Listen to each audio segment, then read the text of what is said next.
So what we're looking at today is the follow-up after treatment for ovarian cancer. We're going to go into that a lot, look at different surveillance programs, talk about how it's done differently across the country and why that might be. But I just want to spend a bit of time as well going through some of the practicalities of diagnosis and the cancer itself, and why we make the decisions we make in clinic, and why different options are offered to different patients. And hopefully it'll make it a lot clearer to you as to why we do the type of surveillance and the treatment that we do. If I could have the next slide, please. So just a little bit about me. Some of you may know me if you're from the region. I like to put my lovely glamorous photo at the top there. So my name is Gemma Roth. I'm a clinical nurse specialist and I work at the Northern Centre for Cancer Care in Newcastle. I spent the majority of my career working at the Royal Marsden in London. I'm from the Northeast, so relocated home, about 6 years ago now. I moved over from haemato-oncology to gynaecology. I work predominantly with the chemotherapy doctors, so doing chemo, targeted therapies. I run my own nurse-led clinics, and my big passion lies within what we call holistic care, and we'll be looking a lot more at that a bit later in the presentation. I try to do as much work as I can for charities like Overcome, to talk about the kind of care that I think patients should be getting and to improve treatments. And I always just like to put a little picture on the bottom of my two little girls, my little mini-me's, just to kind of make you all aware that all of us who are doing these types of jobs have people we love and care about at home. Certainly a lot of us have been affected by cancer in some ways personally. And so everything we do is to strive and make service improvements. So hopefully everyone's getting the best care that they possibly can. Next slide, please. So just to start, just a little bit about ovarian cancer. So I'm sure most of you are aware that there's different stages of ovarian cancer. And unfortunately, due to the vague symptoms with this type of cancer, a lot of people do present quite late, and that would be stage 3 and 4. And all that's to do with is where the cancer is contained to, whether it's just in the ovary itself or whether it's moved out into other different areas. This will guide our decision-making somewhat as to what chemotherapies we offer or what targeted therapies we offer after chemotherapy. But what we also do have to be aware of is that there's lots of different subtypes of the ovarian cancer itself. So I've mentioned a few of them here. The most common one we see in clinic is what we call high-grade serous carcinoma. We know this type of cancer responds particularly well to chemotherapy, but we also see cancers of a low-grade nature. Although they don't respond as well to chemo, we still give chemotherapy for these treatments.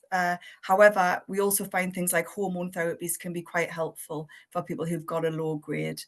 Then you've got your more rare cancers like your mucinous, your clear cell, and also neuroendocrine, which is a particularly fast-growing cancer, and it's one of the cancers in the clinic that we would treat a bit differently with stronger chemotherapy. So that's why we're making these decisions. We're going into a lot more than just the type of cancer. We're looking at the subtype and the stage. Next slide, please. So the treatment pathways, they vary. And again, this will be a lot to do with subtypes. What we do like to do if we can is to give surgery to people, and we either give that initially, so as the first treatment, that's known as primary debulking surgery, or we actually give it in the middle of usually a chemotherapy regime. So you might have a few cycles of chemo, some surgery, and some more chemo. And there's many reasons why we do that. We've got to think about fitness. How fit is our patient when they come to clinic to get diagnosed? Would it be the right time to give them a very big, long operation, or might they benefit from shrinking some of that cancer down first and having some sort of operation in the middle? It also depends on the severity of how widespread the cancer is. I believe the surgeons have a mantra of bad surgery is worse than no surgery, and what they certainly do not want to do is to do an operation and leave any cancer behind. So if someone presents with a widespread cancer, quite often the best decision making in that case would be to give them some chemotherapy first and try and shrink things down. It's also sometimes to do with where the cancer is itself. It can be wrapped around big veins and arteries that the surgeons would find impossible to access. So all of these things will guide the decision making at the time of diagnosis. We mostly give chemotherapy for these types of cancer. And again, we can give chemotherapy up front, that's known as neoadjuvant, or we can give it after the operation if there is an operation, and that's known as adjuvant. We do tend to use the same chemotherapies, and that would be 2 chemos called paclitaxel and carboplatin. Particularly well tolerated by a lot of people. There's a few bumps in the road with those, things like constipation. Some people can get a tingling in their fingers and toes, but the majority of people do tolerate it pretty well. And of course, we can also give chemotherapy in what we call the palliative setting. So that's where we think it unlikely that we would cure the cancer, but we can certainly shrink it down, switch it off, and that would be our hope for more longevity.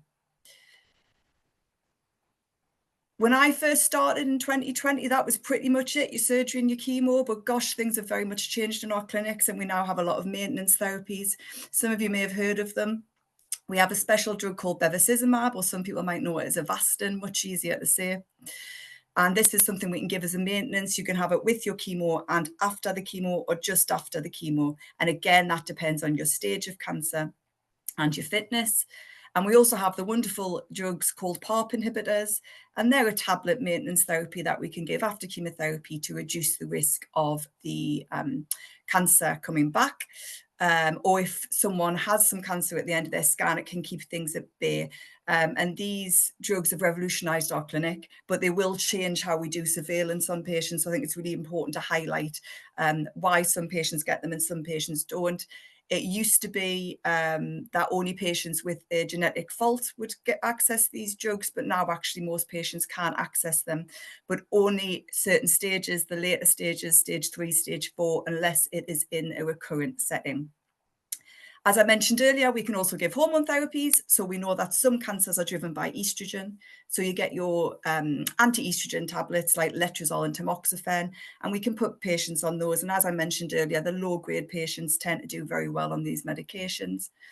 And then we have surveillance alone. And surveillance alone, we're going to look into this a lot more, is when you are caught up with in clinic every 3 to 6 months. It does vary across the country, and I'll go into why that is.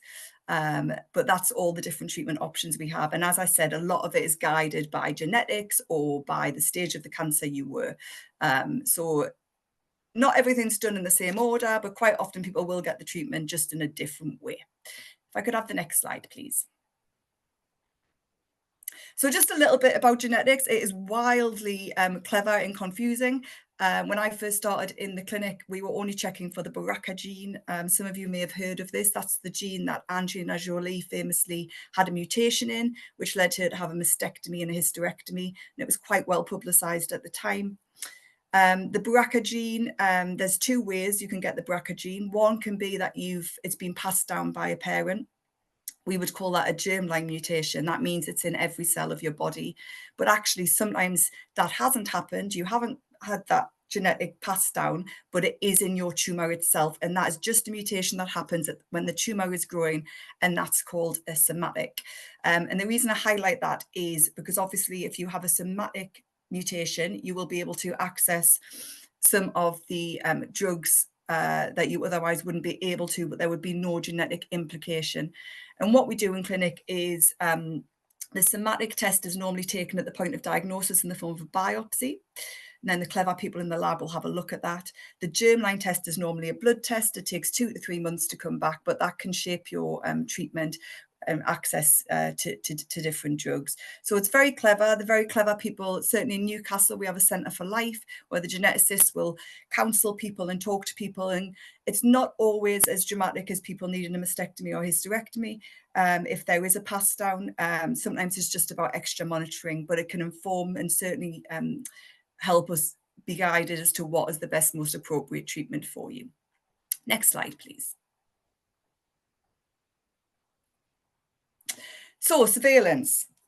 Surveillance varies wildly across the country. There are little guidelines when it comes to things like scanning, etc. And again, I will go into this a bit more, and you'll find that if you speak to someone in London, they might have a different surveillance to people in Newcastle. But what we do tend to have in regions is regional guidelines.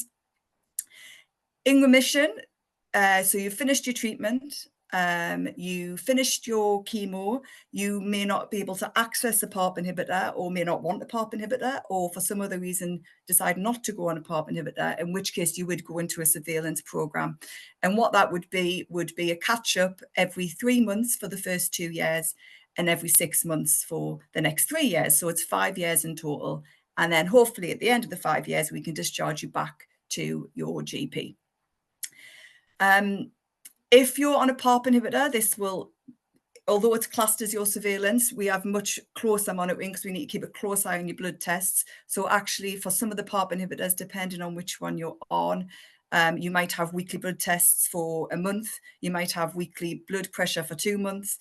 So there's a lot more appointments going on. But once you're more settled, we can stretch those out wider. And when you finish the PARP inhibitor, say you'd been on it for 2 years, we would count that as 2 years of surveillance done, and you could, in theory, go straight to 6-monthly review. Very different with palliative treatments. We will use clinical judgment for that. And if we're happy with how you're doing, then yes, absolutely 3 to 6 monthly. But what I want to really kind of stress to everyone is no matter what surveillance program you're in, please feel empowered to be vocal if you feel like you need extra appointments or if you're worried about something. And certainly I would bring someone back to clinic sooner if I felt there was something not quite right, likely unrelated, but let's keep a close eye on people. It can always be flexible. And what is really important is that nobody feels abandoned. Nobody feels that they've finished their treatment and all of a sudden they've got loads of time between all of their appointments. And I would like to think the majority of you have got access to some sort of nurse specialist or some healthcare professional who is helping you. And, you know, availability and visibility for us is really important. Unfortunately, there's not enough of us. And, you know, we have a massive amount of patients we look after, but you're never bothering us. That's why we're here. So please do reach out if you're worried. A big part of this surveillance program is looking after you as a whole person and not just your cancer. So please do be vocal and feel able to do that.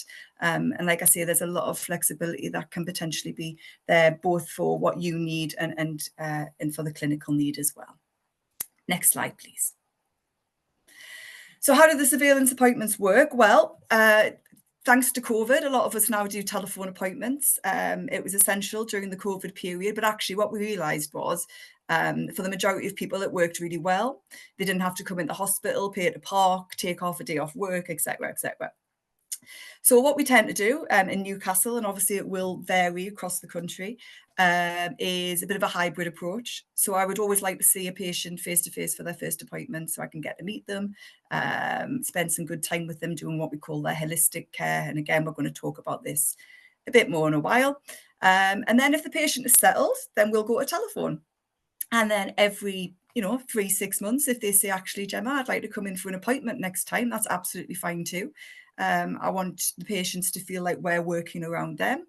And also what it means if you actually come in for the appointment is we can do a physical assessment on your tummy, which obviously for some people is very reassuring, make sure there's no lumps or bumps we're not happy with.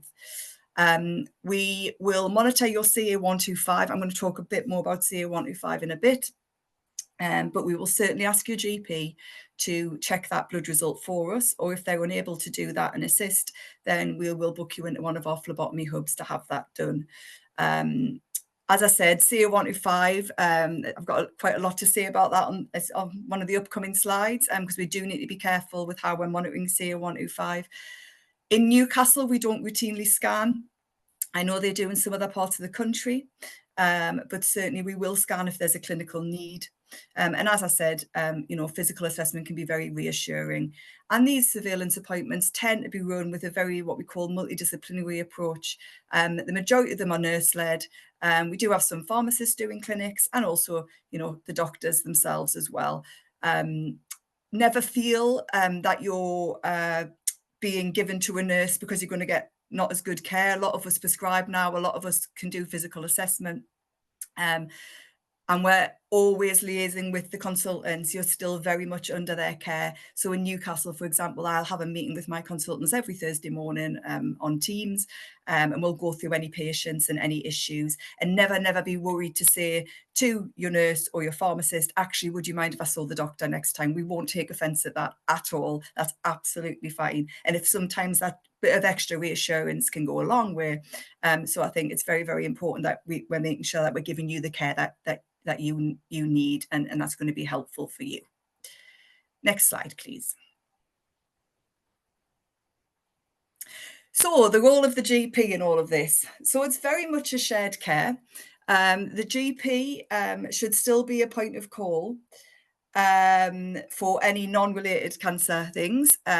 So I would say sometimes it's hard to know. I know a lot of people will say to me in my clinics, how do you know if it is, if it isn't? But the majority of the time, for most patients, and we'll go through a list of things that could potentially change whilst in surveillance to be aware of, what we call red flags.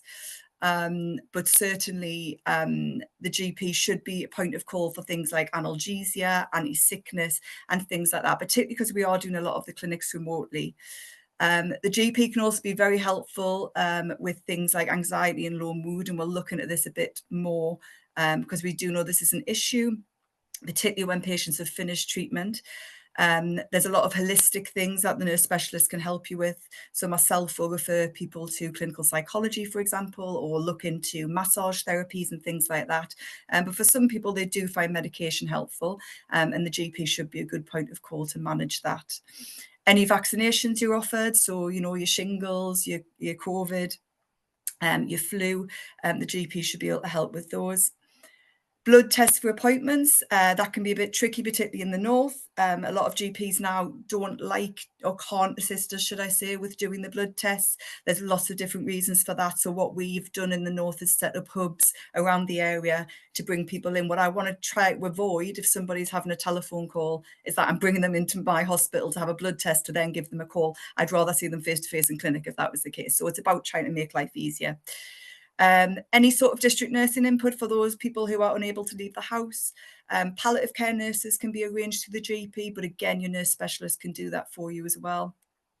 And then things that some people aren't such aware of with the GP, which is things like physio referrals, dietitian referrals, and also they can put people in touch with social workers if they need some extra help at home.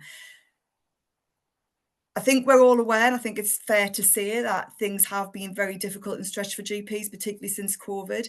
But there are services out there, and sometimes it's just about, knowing what's out there and what you can access. So it's always good to try and, catch up and get in touch with them to see if there's anything else they can do to help. And certainly in my role, or as a nurse specialist, we should know about the things that we can help you with as well. Next slide, please. Right, CA125 or cancer antigen 125. I'm sure the majority of you have heard of this. So it's a substance in your blood that may be the sign of a condition or a disease, and we check it during surveillance.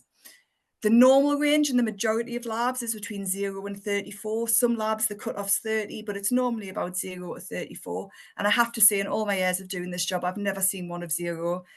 Usually everyone carries a bit, men carry it. And there's lots of different reasons this number can be risen, which is why I've underlined can.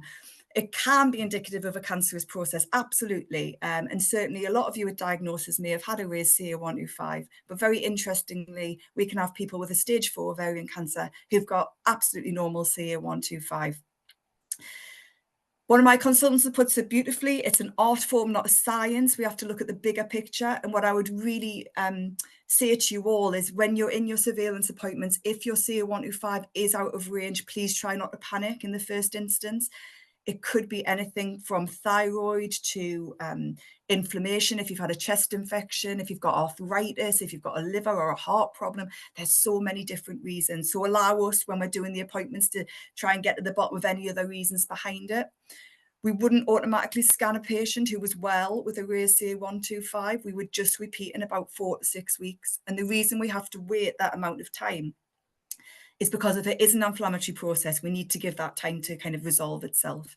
And certainly a lot of people in my clinics will have a rise in CA125, which will then resolve itself. or one of the first questions I'll ask when I'm doing my clinic is, have you been unwell lately? Have you had a urine infection or a chest infection? So I can understand it's really, really an anxious time, but there are plenty of people who will see that return to normal, or maybe they won't, but there's something else going on that we can pinpoint it to. So like I say, very helpful, good to know. But please try not to panic in the first instance if you do notice that number's out of range. If it didn't rise the first time, it's very unlikely it'll rise if there was a recurrence. And likewise, if you did have an out of range CA125, then absolutely it may go up again. But like I say, there's just so many reasons behind it that we just have to be, we have to think outside the box as to how you are. And I'm much more interested in how you're feeling. So with that in mind, if you were feeling really bad and had all these new symptoms, but your CA125 was normal, I would still probably scan you, because it's about you as a person. You know your body better than anyone else. It's not for me to say. So I will listen to you, nurse specialists, doctors, we will listen to you. And if you're worried, then we make a plan. And the plan isn't always jumping straight into a scanner, but the plan might be, let's just, make sure it's nothing else, and see what else we need to do from a monitoring point of view. Next slide, please. So the $1 million question that I get asked all the time when people come into surveillance. So what changes? As I said, it's something that changes for you. And that could be something quite random. There are what we call red flags, things like change in bowel habit, getting lots of urine infections. Bloating is a really difficult one, because particularly as females, we all get bloating. It's things that persist, things that get worse, things that you can't say, oh, well, I ate a lot of bread yesterday, maybe it was that.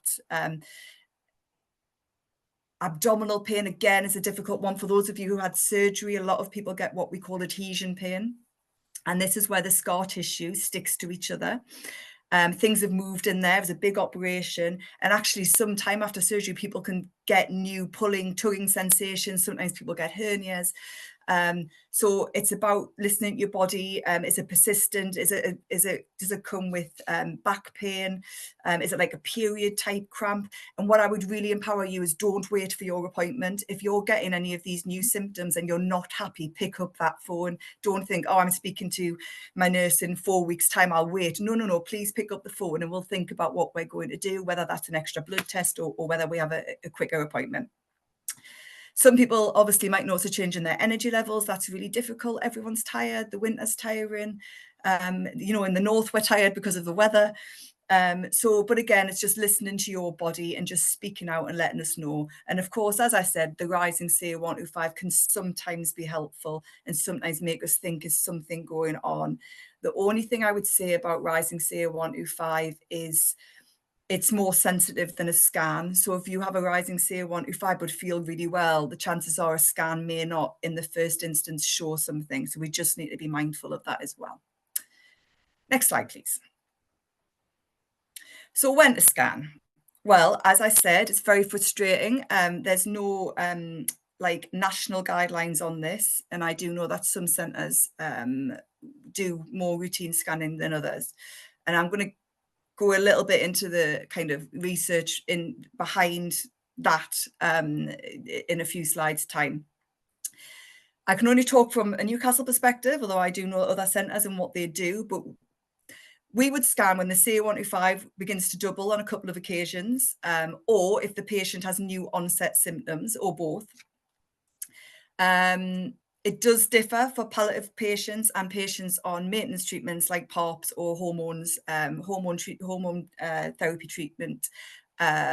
We usually scan at 3 and 6 months, but then only scan after that if there's a clinical need. And that's purely because of how long the med takes to work, and we want to make sure that we're getting on top of things with it. What we don't want to do is pop you in a scanner if we don't have to. I think one CT scan is the same as something like 250 x-rays. And as I said, the scan itself might not show anything at that point, and it depends how well or unwell a patient is. But certainly it's a two-way conversation. Now, we can't scan people for psychological need. However, it's always a conversation you can have with your oncologist or your nurse. What I would hate to think is that someone's unable to live their life because they're so hyper anxious. So you have to think about when people have had their last scans and how appropriate it is. But certainly the people who, like the physics people, won't let us put as a reason for scanning someone, but actually it depends on what treatment you're on, how you're feeling, and if anything's changed. So it's definitely an open conversation, and don't feel palmed off if you're the person who's doing your appointment doesn't feel it appropriate to scan. It doesn't mean we can't revisit that. And certainly it's a conversation I have a lot in my clinics with my patients, because I want you to feel reassured. And certainly, I want you to feel empowered that people are listening to you. And if you're not happy, then we think and we make a plan together. It's definitely a shared decision-making process. Next slide, please. So this brings me on nicely to scanxiety. I'm sure most of you have potentially heard of it or certainly suffered from it. It hasn't made it into the dictionary yet, but actually, having said that, it's not in the Oxford Dictionary, but this is the Collins Dictionary, and it is a thing. And so it's a real thing, and it's basically the fear or the anticipation of having a scan to determine cancer growth or remission. And there's lots of different things that go into it, and we're going to explore them a little bit more because it is a very real thing. Next slide, please. So what is it all about? Well, of course, it's linked to a fear of the cancer coming back, a lack of control over what the test results will show, an uncertainty about when you will receive your test results and what these results will mean for me. And this one's really key. This is really difficult. When we book an urgent scan for someone as an outpatient, it usually takes about 2 to 3 weeks to get done. Then you add on another 2 to 3 weeks for a very clever radiologist to report the scan. And then you might add on another week to see the consultant or the nurse back in clinic. That is a long time. And I've worked tirelessly over the years trying to think of how we can make this better for patients, because the waiting game must be horrendous, and it's just really, really tricky. Put that together with, being back in a hospital that maybe you got diagnosed in, or you just find it really difficult to be in it. And we do know that 20% of people with cancer have some sort of PTSD, and that's escalated when they're having scans. So all of this together makes it really, really difficult. And although people are quite receptive to having scans, what comes with all that can be quite hard. So we're going to just have a quick think about what we can maybe do to make it a bit easier. I don't think there's I wish there was a magic answer to this, but just a few tips and hints and tips that might make things just seem a little bit easier for you. If I could have the next slide, please. So this one's a really important one. Please acknowledge that being anxious is totally normal, absolutely normal. Majority of people feel it. It can be really hard when the decision's been made to do a scan if it wasn't expected. And, be vocal about when will I get my scan? When will I get my scan results? Get all that information. It will vary around the country, but, on average, we are looking at a good few weeks to get that information back in the outpatient setting. So I think it's just about keep talking, keep letting people know, and be really kind to yourself, because it is a really, really anxious time. There's going to be a lot of what ifs, a lot of overthinking, what's going to happen after the scan? What does it mean? So, I think just knowing that there's other people out there feeling the same can be quite helpful sometimes. But as I said, if you haven't heard about your scan appointment after a couple of weeks, please feel free to pick up the phone and call radiology, or call specialist, or put yourself in control, and nobody minds at all chasing a scan for you. It's probably easier for us to do it on your behalf than you having to go through 20 departments. So it's just about making sure that you're getting all the information you need, and not sitting at home worrying. Be organised. So as we know, scans can be now all days of times of day and night. I think we scan till about 8 o'clock at night now in Newcastle, and also at weekends. If it is a day you're working, would it be helpful to take the day off work? Do you want somebody with you? Would you rather be on your own? Do you have something like a Maggie's, which is a support centre in the hospital that you can pop over to just to have a bit of time to yourself? And think of ways to get through that appointment. So, do you like people watching? Do you want to take your iPad with you? Distract yourself as much as you can. Maybe organise to do something nice after the scan, even if it's just going for a cup of tea or going for some cake or whatever you may like. And what the really important one, I think, is let your healthcare team know, let me know, let your nurse know, let your doctor know if you find it really scary. Some people have a real fear of the scan itself. Now, CT scans aren't quite as claustrophobic as MRIs, but they're still, for some people, quite triggering. And let us know, and we'll let the lovely people in radiography know, and they'll really look after you. Nobody wants you to be scared, and we want to help as much as we can. So I think it's, if you're anxious, be honest with us about that, and we will do everything we can. We'll try not to give you an appointment at 7 o'clock at night, so you've got the whole day worrying about it. And then the other thing I would say, if you do have a contact at the hospital, like a nurse specialist, if you tell us you're anxious, we have to guess when to give you your appointment for the results based on, it's going to be about 2 weeks, 4 weeks. I don't mind looking up to see if it's come back sooner. In all honesty, they hardly ever do, but you never know. And if that, just that bit of reassurance that I'm checking, or whoever's looking after you is checking for you, can go a long way as well. So, there's some things, if you're good at relaxation, things like mindfulness and that kind of thing, some people can find that really helpful. For some people, the fear is so big that they actually want to cancel their scan. Please don't do that. It's really important that we get the information we need, and hopefully we'll be able to reassure you with it.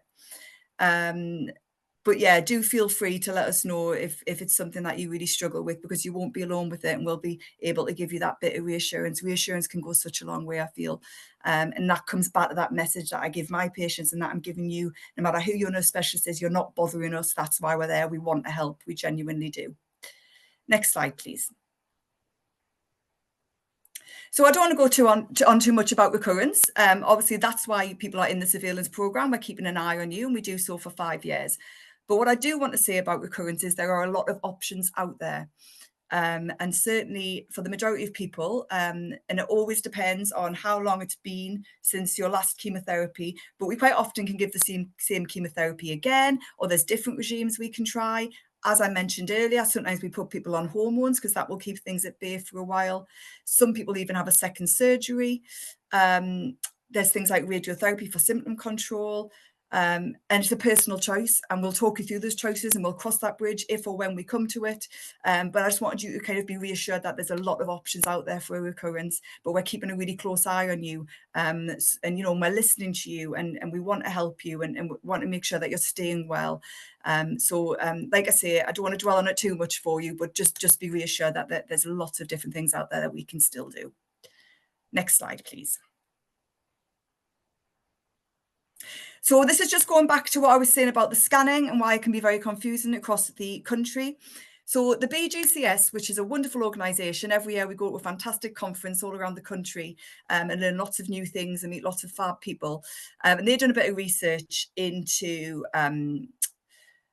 looking at CA125 monitoring and treatments for recurrence. And actually what the research showed, that there was no difference in survival, overall survival, between patients who got chemotherapy because their CA125 was going up and those who didn't receive any until they were symptomatic. And actually, particularly in the clinic now, if people are really well, even if there was something potentially going on, we would try and say, and I know it's very difficult psychologically, but actually while you're well, that gives us a wider window between when you've last had chemo and you're next going to have chemo. And what we know from the evidence is that the longer your gap, the more likely it is you'll get a good gap the next time as well. So just bear in mind, all these decision makings are being made with really good evidence. But again, it's a two-way conversation. And if you really felt that you couldn't sit and wait because it's going to be so psychologically damaging to you, tell us that, and we'll have that shared decision making. None of us are here to twist anyone's arms. We're here to give you all the information we can and hopefully help you make the decision that's right for you, because it's what's right for you. Next slide, please. So this brings me on to my favourite subject. If any of you have seen me speak before, you'll know that I'm absolutely mad on holistic care. Holistic care is looking after you as a whole person and not just your cancer. You're more than just your cancer. You're a person with dreams and hopes, and what's important to one person will be very different to another. And it's really important that we're addressing all of that. There's nothing more I'm trying to think of an appropriate word, disappointing, I guess, for me to have a patient who I tell their scan's clear, but they can't go off and live a new normal. And it will be a new normal, but it can still be a very good normal because they're so anxious about the cancer coming back, or they feel traumatized by what they've been through. And this is why it's so, so important. And I travel up and down the country banging my drum to all the different doctors and hospitals to say this is so important to the patients. So I just want to tell you a little bit more about it so you know how to access it and make sure that you are getting it. So hopefully this will, be able to improve things for you. So if I could have the next slide, please. And this is why we must do better. So we know that patients with this type of cancer have real issues with anxiety, depression, and emotional quality of life. And there's lots of reasons behind that. It's a long treatment. And certainly because people do present late, there's a lot of psychological uncertainty that comes with that as well. So we need to be thinking as to how we can help people to live a lovely new normal, or if they're on a maintenance treatment like a PARP inhibitor, do what, if they want to go back to work, go back to work. If they want to look after their grandkids, look after their grandkids, get on that plane, go to Spain, whatever you want to do. We as professionals really, really want to help you do that. Nobody should ever feel that they've been told, oh, great news, your scan's clear, off you go, bye-bye, that's it from us, because that is not the case. It's just as vitally important that over the next few years, we're working together to make sure that everything's fitting back into place for you. What a lot of people say to me, when they finish their treatment, a lot of friends and family will say, oh, you look great. Oh, it's all over. And actually for the person, it's not all over, because that's when the gravity of everything that they've been through hits them, and they might just need a little bit of help. And for some people, friends and family is enough, and they can move on, absolutely. But some people do just need that little bit of extra help. And again, in our roles, we know how to access that. And that is why holistic care is so vitally important. If I could have the next slide, please. So the role of the CNS in gynaecology. So obviously I'm a bit biased because this is my job, but we do know that by having a nurse specialist working with lots of different patients at different stages of their treatment and beyond, we know to really, from the Cancer Patient Experience Survey, that it's the most important thing, to having a positive experience of care. And that's wonderful. And I'm delighted. And we strive to do what we do. But as I said earlier, there's not enough of us. I think for me in Newcastle, there's one of me for about 500 medical oncology patients. I will try my best to get in touch with as many patients as I can. But please, please do reach out and ask your team who your nurse specialist is. If you don't have one, they should be able to signpost you with fantastic things like Maggie's and Overcombe and Macmillan. There'll be somebody somewhere who can act as your advocate, signpost you to all these brilliant places and charities and places you need to be. So do ask. It could be that, depending on the model of care that they're offering in that centre and how big that centre is, that there is a nurse specialist and you just haven't met them because they're more on the surgical side and you came in a different way. But we're always happy to help. We never ever have the attitude of that's not my patient. We are here to help everyone. So I have a colleague, Sarah, she works really closely with the radiotherapy patients who maybe have cervical cancer, for example, but absolutely, I'm more than happy to help them. So, it's everyone will do their utmost to make sure that you've got what you need. So do ask your team if you haven't met one yet, if you've got a nurse specialist, and if you don't, try and access things through Overcome, through Maggie's, through Macmillan to get that support, because it's just so vitally important to help you. If I could have the next slide, please. So this is a holistic needs assessment. So this is a Macmillan one. This is a printed one. You can do them online as well. There's lots of different ones. The great thing about these is it will prompt us as professionals to ask lots of different questions. And you can see down one side, you've got all your physical concerns, because we want to make sure that we're getting on top of, any pain you might have, or breathing difficulties, etc., etc. That's really important. And if you're on a medication like a PARP inhibitor or chemo, we need to make sure that that's all being managed really well. But it's the next bits that really, I find really helpful, and that's things like psychological needs, practical needs. How are you doing for money? Do you need some benefits advice? Have you got your free prescription form? Psychological, you've got children. How are you feeling about talking to them? Do you want some help with that? Let me put you in touch with people who can help.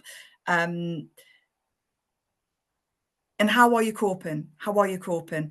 And Everyone's different. Clinical psychology isn't for everyone, but it's there for people who need it. And we can certainly do referral into that. We can also think about things like massage therapy, auricular acupuncture, which is little pins in your ears, which helps with hot flushes or helps with mood sometimes, mindfulness, and signpost you to all your local charities, and your local CNS will be the person who is best placed to do that, because we work with these charities. We make it our business to know what these charities are offering and what people find helpful. Now, the great thing about these holistic needs assessments is you can revisit them. So you can have one done at diagnosis and do another one 3 months later and see if anything's got better or worse.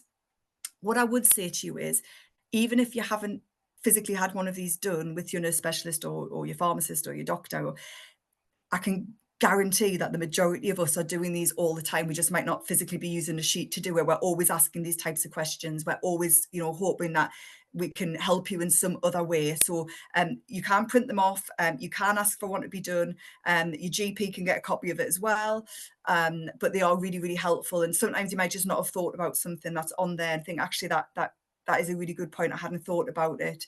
So I love them. I try and do them as much as I can with my patients. But like I say, please be reassured that we're asking these questions all the time. It might just be that we're not physically filling in a form for you. But if you'd like that, then do ask for one, or you can go online and download them yourself, and then you can hand it in. But what we need to make sure is that things are getting better and not worse, and how we can maybe signpost you to help you with any issues you might have. Next slide, please. So survivorship and moving on. So this is one of the main things that we come across once we get into a surveillance program. So there's a study and it confirms that between 10 and 30% of ovarian cancer survivors report symptoms of anxiety and depression after treatment. And that's normally within the first few months. There's a lot of research into this. I think there's possibly been a kind of fight or flight during the diagnosis and treatment. You've got on with it, kept your head down, let's get through this treatment. And then all of a sudden at the end, you've had your scan, you put on a PARP, or you put into surveillance, and you think, oh my gosh, what's just happened?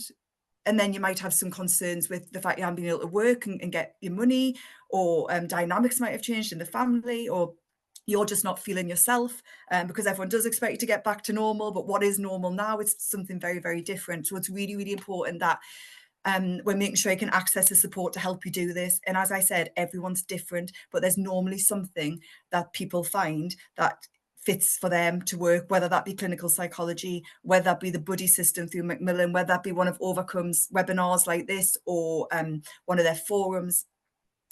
Maggie's, for those of you who've heard of Maggie's, it's a support centre. They're all around the country. They do a wonderful course called Where Now, for people who finished their treatment, and it's about moving on and accepting everything that's happened and things like that. So there's lots out there, and whatever is bothering you might be very different to someone else. So do reach out and say, oh, I just can't get back in the swing of work, or something's not fitting right, or I feel really, and whether that's, should we try some massage for you? Should we try and signpost you to different places?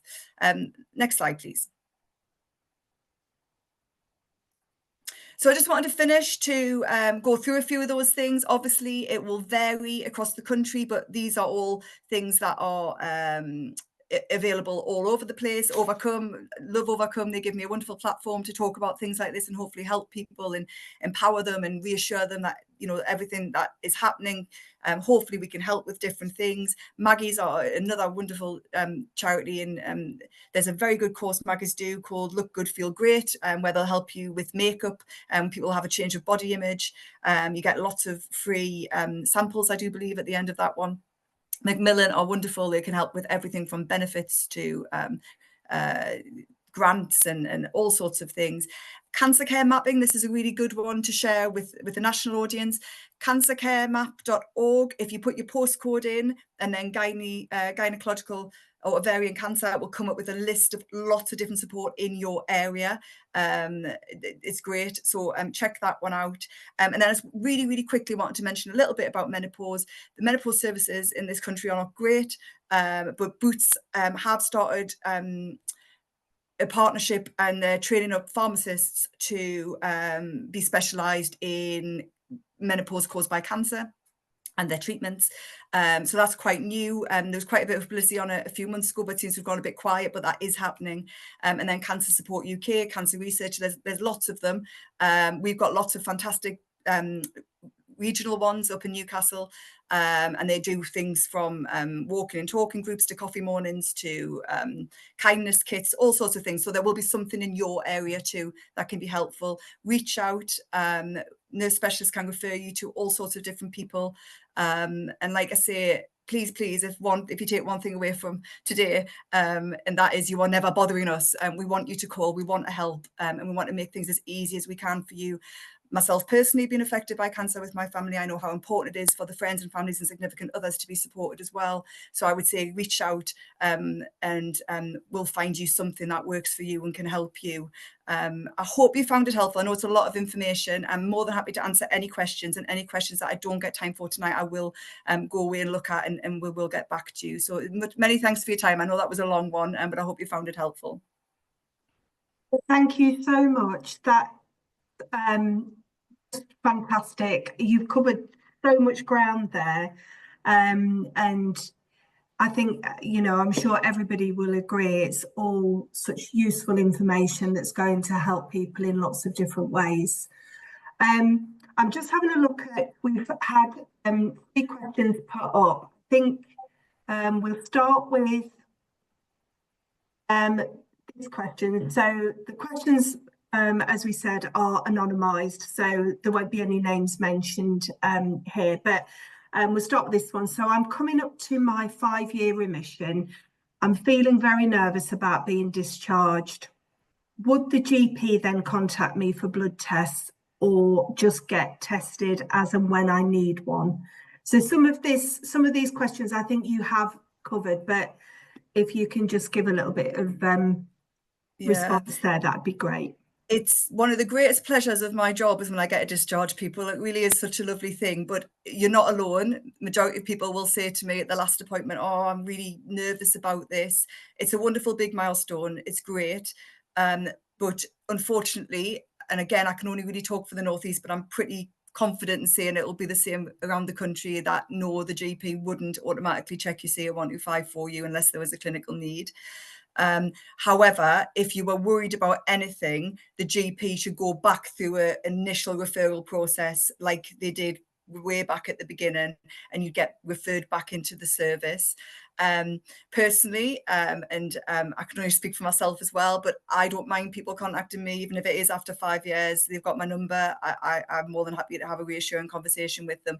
As far as bloods go, you might get the odd GP who would do it because they're thorough and they're you know, that's just how their practice works. But in general, there wouldn't really be a clinical need for you to have a blood test, and certainly if there were any concerns, you would go back through on. I mean, I know they're changing the 2-week wait now to something new, but whatever that equivalent is, you would come back through on it.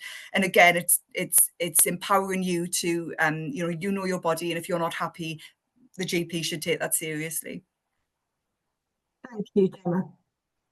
The next question is, and it's not personal, but I think there's a way of perhaps giving a response to it.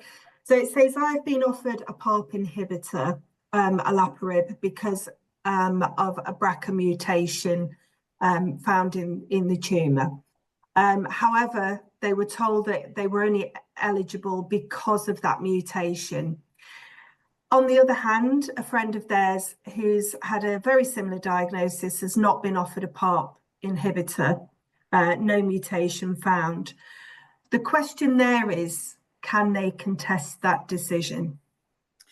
Well, I'm going to take an educated guess that they're not eligible because of potentially this stage, because you have to be stage 3 or 4 to get a PARP inhibitor first line. So you can have PARP inhibitors in a recurrent setting, but first line, so after your initial chemotherapy, you have to be stage 3 or 4.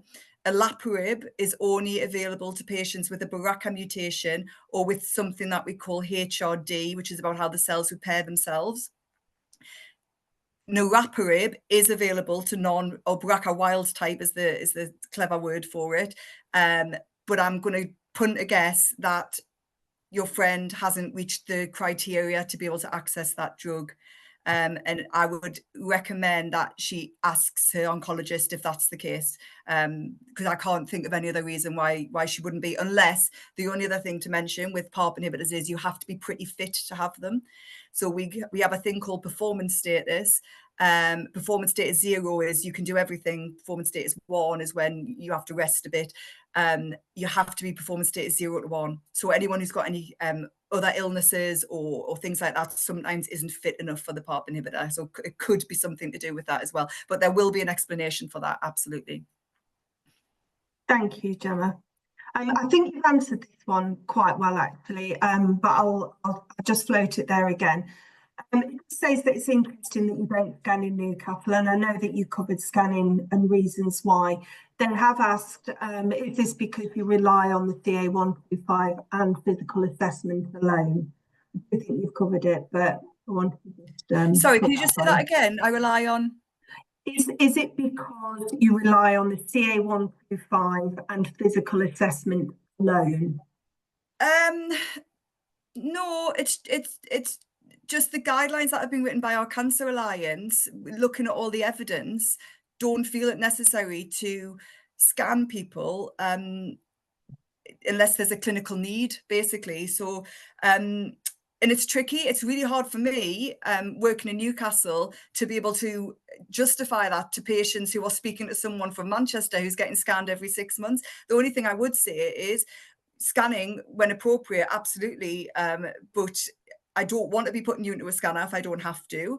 That doesn't mean that there's a danger to the people in Manchester who might be getting scanned. It's just that the majority of oncologists now would treat on symptoms. So if there's no symptoms or no clinical need, then actually, and also actually, it's probably worth pointing out, if you're on a PARP inhibitor and we scan you for no reason, and that scan shows something, we have to stop the PARP inhibitor. That's the funding of the drug. So actually, it might be that PARP inhibitor is doing a really good job of stopping a recurrence, but actually now we've seen something, we have to stop it, and you could have gone on for another couple of years before we needed to think about chemotherapy. So it's a juggling act, and you know, it is frustrating to try and kind of get your head around it, even as somebody who works in it. And it's a conversation that I'm constantly having with my consultants, and you know, the people who don't secrete any CA-125, you know, for them it's a worry that, well, I know that my CA-125 won't go up. So actually, so it may be that conversation does lead to a scan eventually, you know, after a year or so, but we wouldn't routinely scan. We wouldn't do every 3 to 6 months unless there was a big clinical need for it. And that's a lot to do with radiation. Thank you, Gemma. I really appreciate you covering that again. There is a question, but it seems to have cut off halfway through, and it was about scanning, but it doesn't seem to have an actual end to the question. So unless that person is able to add a bit more, let's have a look. There it is. Okay, so a question about scanning. I had my post-chemo scan in June 2024, and I've been on niraparib since August 2024. I'm under surveillance with bloods and now have those every 2 months and a telephone appointment. So the question here is about, should they be having other scans as part of surveillance? And I know it's kind of a general one, isn't it? Yeah, not in this situation. No. There are some people on a PARP inhibitor as a treatment rather than a maintenance, and that's where the difference comes. For you, no, not necessary. They will probably scan you towards the end of the niraparib, but really, unless you were unwell or CA-125 started rising, then not routinely, we wouldn't in Newcastle, certainly, as long as you're feeling well. And I know the PARPs can be a bit tricky when people start them. We have to play around with them a bit for lots and lots of different reasons. But usually once someone gets settled on them, everything's quite nice and calm. So there would be no indication to scan you. You've got your funding for however many years, whether it's 2 or 3, depending on which PARP you're on. So we would only probably scan towards the end. Thank you, Gemma. So that's all of the questions that I can see. in the chat and in the Q&A function. We have got a comment, and the comment is, "This has been fantastic. I've learned more in this hour than I have from my oncology team. Thank you so much." Oh, you're welcome. So unless there's any other questions, we're just at 2 minutes to 7. Another thank you very much, which of course is resounding from all of us, I think, you know, for what you've covered, Gemma, and for answering the questions so clearly. Just to remind everybody that the session has been recorded. You should receive an email with a recording in due course, and it will be made available on our website and our YouTube channel. So unless there's anything else, there's lots of thank yous coming through. Very reassuring to hear from you, Gemma. Thank you. We'll say thank you, everybody, and have a lovely evening.